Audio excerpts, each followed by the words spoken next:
High বন্ধুরা, welcome to my channel শ্রেষ্ঠাস কিচেনে। আজকে আমি তোমাদের সাথে শেয়ার করব এই সুন্দর ফুলকপিটার রেসিপি। অনেক তো হলো রোজ ডে, এবার না হয় হলো ফুলকপি ডে। শীতের এত সুন্দর একটা ফুল থাকতে আর কি চাই বলো। আর হ্যাঁ, এই যে ডাঁটিগুলো আছে না ফুলকপির, এগুলোও কিন্তু ওয়েস্ট করা যায় না। এগুলো তো কিন্তু খুব সুন্দর একটা আইটেম, রেসিপি যাই হোক তোমরা বলতে পারো, সেটা কিন্তু করা যায়। আর সেটা সব থেকে সুন্দর কিন্তু করতে পারে আমার মা। খুব সুন্দর করে এইগুলোকে ছাড়িয়ে নেব এক এক করে, কারণ এইগুলো কিন্তু আমি ফেলবো না। এগুলো দিয়ে আমার মা আমাকে খুব সুন্দর একটা চচ্চড়ি বানিয়ে দেবে, যেটা খেতে আমি খুব ভালোবাসি। আলু, বেগুন, বড়ি এই সমস্ত কিছু দিয়ে ফুলকপির ডাঁটি চচ্চড়ি। আর আমাদের ফুলকপিটাও ক্লিয়ার হয়ে গেছে, কত সুন্দর দেখতেই পাচ্ছ। এবার এই ফুলকপিটাকে আমি ছোট ছোট পিস করে কেটে নেব। প্রথমে ফুলকপির যে ফুলগুলো আছে সেইগুলোকে সেই রকম সাইজ অনুযায়ী ছুরির সাহায্যে কেটে নেব। তারপর আমাদের যে ফুলকপির আজকে রেসিপিটা হবে, যে সাইজটা আমার চাই সেই সাইজ অনুযায়ী কিন্তু কেটে নেব। অনেক সময় ফুলকপির এই যে ফুলগুলো অনেকগুলো বড় থাকে, অনেকগুলো ছোট থাকে, তো সেটাকে একটুখানি সাইজ মতো কেটে নিতে হবে। এইটুক কষ্ট তো করতে হবে। সুন্দর সুন্দর রেসিপি করবে তোমরা, খেতে সুন্দর হবে, বাহবা কৌড়বে, আর একটু কষ্ট করবে না, এটা করলে হয় বলো? এই যে এরকম, ঠিক এইরকম ছোট ছোট করে কেটে নিতে হবে। আর কেটে নেওয়ার পর ভালো করে খলখলে জলে 2 থেকে 3 বার, চাইলে আরও বেশি তোমরা কিন্তু ধুয়ে নিও। আর হ্যাঁ, ফুলকপিটা কিন্তু দেখে কেটো। এখন কিন্তু ফুলকপির মধ্যে খুব সাপ বেরোচ্ছে, তোমরা কিন্তু একটু ভালোভাবেই দেখে শুনে কেটো, যাতে তোমরাও ভালো থাকো আর পরবর্তীকালে আমার ভালো ভালো আরও রেসিপিগুলো তোমরা দেখতে থাকো। ফুলকপিগুলোকে ভালো করে ধুয়ে নেওয়ার পর আমি এতে কিছুটা জল অ্যাড করে দিচ্ছি আর একটুখানি নুন। এই ফুলকপিগুলোকে আমি একটুখানি ভাপিয়ে নেব। ভাপিয়ে নিলে আমাদের ফুলকপির পকোড়ার যে রেসিপিটা করছি আজকে, সেটা আরও সুন্দর হবে। যতক্ষণ ওটা ভাপছে ততক্ষণে আমি 2টো ডিম ফাটিয়ে নিচ্ছি। তোমরা চাইলে 2টোর বদলে 1টা ডিম দিয়েও করতে পারো, সেক্ষেত্রে পরিমাণটা কম হবে। আমি যেহেতু আমার বাড়ির লোকের জন্য, সবার জন্য বানাচ্ছিলাম, তাই একটু বেশি করেই বানালাম। ডিমটাকে খুব ভালো করে ফেটিয়ে নিতে হবে। ফেটিয়ে নেওয়ার পর এর মধ্যে আমি 1 কাপ দুধ অ্যাড করে দেবো। দুধটা অ্যাড করছি এটা ব্যাটারটাকে পাতলা করার জন্য। দুধটা অ্যাড করা হয়ে গেলে ভালো করে ফেটিয়ে নিয়ে ডিমের সাথে মিক্স করে নিতে হবে। ডিমের সাথে খুব সুন্দর করে মিক্স করা হয়ে গেলে, যেহেতু এটা পকোড়া বানাচ্ছি, একটু স্পাইসের জন্য আমি এখানে চিলি ফ্লেক্স অ্যাড করছি। চিলি ফ্লেক্সটা কিন্তু আমি বাড়িতে রেডি করেছি, তোমরা যদি চাও দোকানের কেনাটাও দিতে পারো। আর দিয়ে দিচ্ছি এখানে 1 বোল ভর্তি মজরেলা চিজ। মজরেলা চিজটাকে আমি খুব ভালো করে গ্রেট করে নিয়েছিলাম। গ্রেট করে নিয়ে এখানে অ্যাড করছি।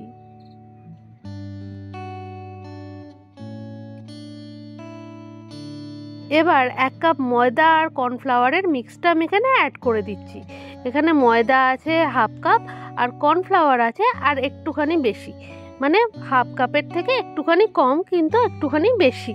এটার পরিমাণটা ঠিক সেই রকম যে 2 চামচ কর্নফ্লাওয়ার আর 1 কাপ ময়দা, এই রকম ব্যাটারটাই রাখতে হবে, কারণ কর্নফ্লাওয়ারে সবসময় কিন্তু পকোড়ার যে ক্রিস্পি ভাব সেটা কিন্তু আসে না। এবার মিক্স করা হয়ে গেলে এবার এর মধ্যে আমি আর একটু ময়দা অ্যাড করে দিচ্ছি, কারণ আমার ব্যাটারটা একটু পাতলা হয়েছিল। আমার কিন্তু ঠিক এই জিনিসটাই চাই। এবার চামচের সাহায্যে খুব ভালো করে ঘন করে মিক্স করে নিতে হবে। এই যে খুব সুন্দর করে এরকম মিক্স করা হয়ে গেলে এর মধ্যে এবার একে একে আমি একটুখানি নুন আর একটুখানি ধনেপাতা কুচি অ্যাড করে দিচ্ছি। নুনটা টেস্টের জন্য, আর ধনেপাতা কুচিটা কিন্তু একদম মাস্ট, এটা দিতেই হবে। একদম ফুলকপির পকোড়ার সাথে ধনেপাতার গন্ধটা যখন লেগে আসে না, তখন জাস্ট দারুণ লাগে খেতে। খুব ভালো করে মিক্স করা হয়ে গেলে আমি এই ব্যাটারটাকে কিছুক্ষণের জন্য রেখে দেব। 2 মিনিট রাখা হয়ে গেলে আমাদের ভাপিয়ে নেওয়া ফুলকপিগুলো এতে অ্যাড করে দেবো। এবার একটা প্যান নিয়ে আমার যে কোরিয়ান্ডার অয়েল আছে, আমি কিন্তু এখানে সেটাই অ্যাড করছি। তোমরা চাইলে কিন্তু অন্য কিছু অয়েল অ্যাড করতে পারো, আর চাইলে কিন্তু এই কোরিয়ান্ডার অয়েলটা আমার থেকে অর্ডারও করতে পারো। নিচে ডেসক্রিপশন বক্সে কিন্তু এর অর্ডার লিঙ্কটা দেয়া থাকবে, তোমরা চাইলে কিন্তু এটা খুব সহজেই অর্ডার দিতে পারো।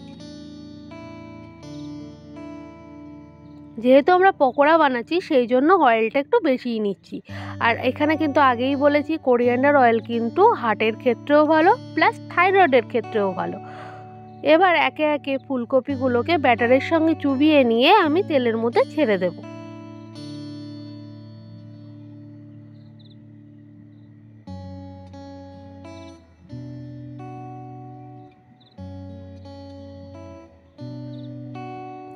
ফুলকপিগুলো ছাড়ার আগে তোমাদের কিন্তু খেয়াল রাখতেই হবে যে কড়াটা যেন ঠিকঠাক গরম হয়েছে বা প্যানটা ঠিকঠাক গরম হয়েছে, তা না হলে কিন্তু নিচে ধরে যাওয়ার চান্স খুব থাকে, যেটা আমার বহুবার হয়েছে। আর কিন্তু এটা যেন তোমাদের সাথে না হয়। এবার একদিকটা ভাজা হয়ে গেলে সঙ্গে সঙ্গে কিন্তু পাল্টে দিতে হবে মানে ফুলকপিটাকে উল্টে দিতে হবে। এরকম করেই এক পিঠটা ভাজা হয়ে গেলে আরেক পিঠটা উল্টে দিয়ে ফুলকপিগুলোকে ভেজে নিতে হবে। তাহলেই কিন্তু আমাদের ফুলকপির পকোড়া রেডি হয়ে যাবে।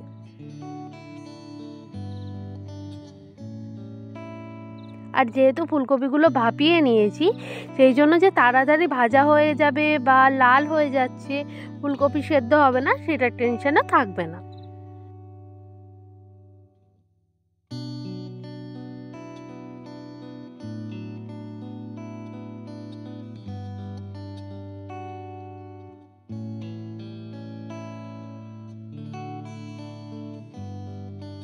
টাটা, আমাদের ফুলকপির পকোড়া কিন্তু রেডি হয়ে গেছে।